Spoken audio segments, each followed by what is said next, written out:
Look at the department which the scammer team controls, and they produce fake evidences. So LLP first, a fake forensic department. When I went to him, he said there is no hack, but he denied sharing. There is one LAN server thing, and what do you call it? My phone was sync, and lot other stuff. There was a group attached. So he denied sharing this. He hid it from me, and he forged reports. He forged that extraction report by the tell of scammers. When I got suspicious about the hidden bugs, then I bought a detector from Amazon, and it detected at few spots. So I thought of like I'll hire a professional and to get my house debugged. So I hired debugging Pankaj. So scammers must have contacted him and they must have bribed him.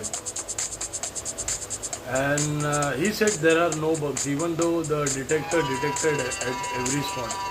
In 2022 Ganesh festival. So when I was out, my surveillance goes off where I kept this stuff.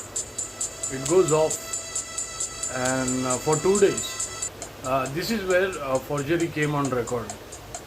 So when I was in Pune and my parents were in Palava, my papers, stamped registered papers, except the first page, the other page of registration document, the content, it got switched by new papers. I understood by the quality of the paper. The drivers from the Dell also disappear. On 20 September, court papers and the online app timing doesn't matches. And my life timing, that the day I lived that day, it doesn't matches either. So the matter is, the timing was put there as per scammers' demands.